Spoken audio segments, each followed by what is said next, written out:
Сыктывкарском суде приступили к оглашению приговора по уголовному делу в отношении бывшего министра внутренних дел Коми Виктора Половникова. Напомним, 17 января 2020 года его арестовали по обвинению в коррупции. По версии следствия, высокопоставленный полицейский получил взятку в особо крупном размере от предпринимателя Сергея Ситникова за решение определенных вопросов по его уголовному делу. Посредниками выступили адвокат бизнесмена Маргарита Мартиросян и отставной генерал ФСКН Фаяз Шабаев. Адвокат Мартиросян передала отставному генералу для последующей передачи этим отставным генералам в адрес Половникова денежные средства, наличные денежные средства в размере 10 миллионов рублей.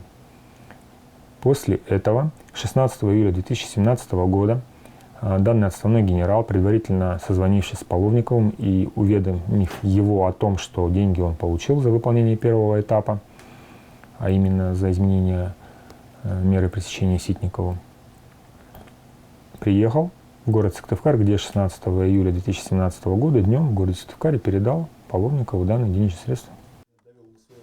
В сентябре, после переквалификации обвинения Ситникову, министр, как считает следствие, по той же схеме получил еще 4 миллиона. Также экс-министру внутренних дел вменили легализацию преступных доходов, покупку в Сыктывкаре таунхауса площадью больше 150 квадратных метров и 7 соток земли под ним.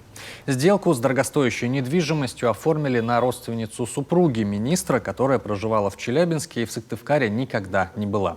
Сам Половников свою вину категорически отрицает.